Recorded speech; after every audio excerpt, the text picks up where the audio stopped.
What's up YouTube? This is Brian from Bull Strength coming at you with another video, and today we're going to be talking about HIIT circuits.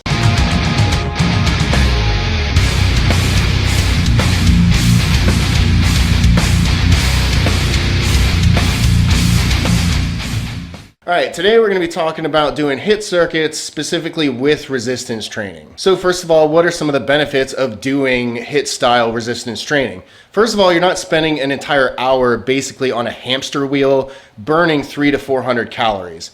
Instead, you're burning 300 to 400 calories in the span of maybe 10 or 15 minutes. It's much better for burning calories in a shorter amount of time. Obviously, you're going to be working real hard, but that's part of getting it over with quick. So resistance cardio is sort of a way to mix strength training with traditional cardio. You're doing a lot of the basic movements that you would be doing for hypertrophy. You're just doing it fast and in a time interval.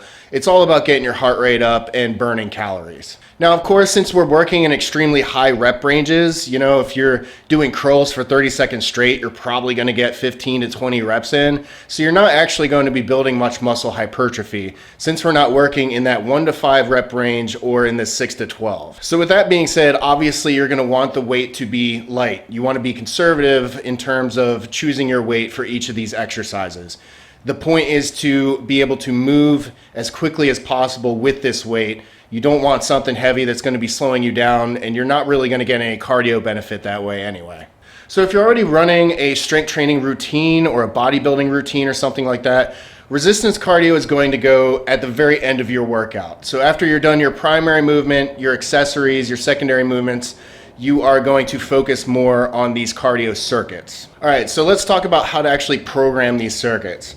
So first of all, like I said before, you want the weight to be pretty low, right? You want to be able to get a lot of reps in each round. Another really key factor is that we want to cycle through different muscle groups, right?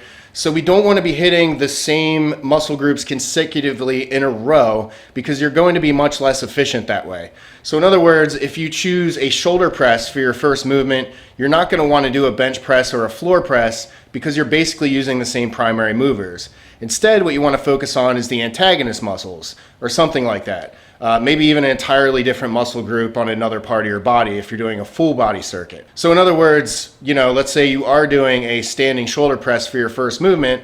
In order to hit the antagonist, you'd be doing bicep curls or maybe upright rows on the next movement. Or like I said, if it's a full body, you can kind of go to a completely different part of your body. So if the first movement is a shoulder press, the next one could be a squat, the next one could be a single leg deadlift or something like that. Now for beginners, I think it's very important to stagger intensity, right? So we don't want to be doing a crap load of different compound movements back to back because that's just going to gas you out and make the workout a lot less efficient. So going off of that first example, if the first movement is a shoulder press, having a single joint exercise like a curl would definitely benefit you quite a bit, as opposed to doing a shoulder press and then doing a pen lay row.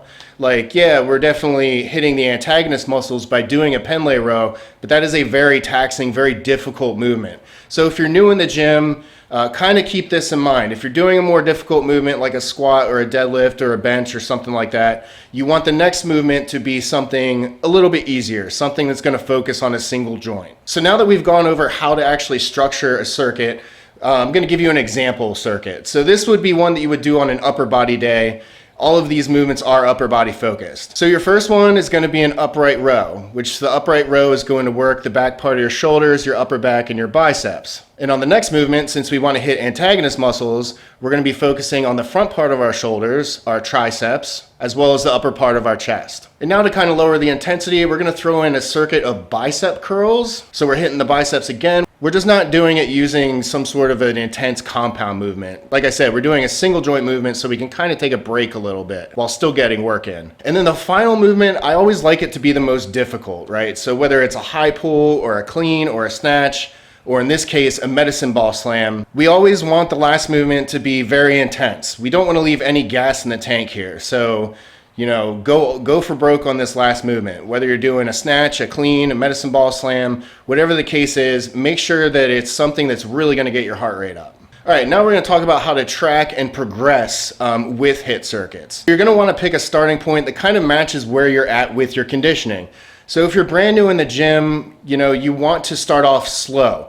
You want to have longer rest intervals, shorter periods of work, and like I said, kind of having a method of staggering compound movements with single joint ones is going to give you a little extra time to recover even though you're still putting in work. For your first time doing this, doing like a 30-60 split, so in other words 30 seconds of work, 60 seconds of rest, is a pretty good ratio there for rest intervals. If you are a little more conditioned in the gym, you're a bit of a gym rat or a bodybuilder, starting off with a 1-to-1 ratio is probably going to be better for you. So like a 30-second circuit of whatever movement and then 30 seconds of rest, and you're just going to stagger that for the entire workout until you're done. So you're pretty much going to start with 3 or 4 different movements, and you're going to go through for probably 2 or 3 rounds if you're a beginner. If we're trying to progress from workout to workout, there's a lot of different variables that you can work with here. You could pretty much add an extra round to your HIIT circuit, you can add an extra exercise, you can decrease the amount of time that you're resting, you can increase the amount of time that you're working, or you can add weight.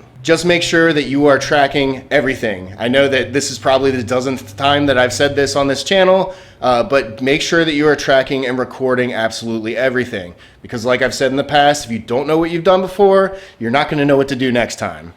All right, that's pretty much it for the video. If you enjoyed the content, please leave a like and subscribe. If you want to support me, you can do so through Patreon or Subscribestar. Links are down below, and I will see you in the next video. Peace out.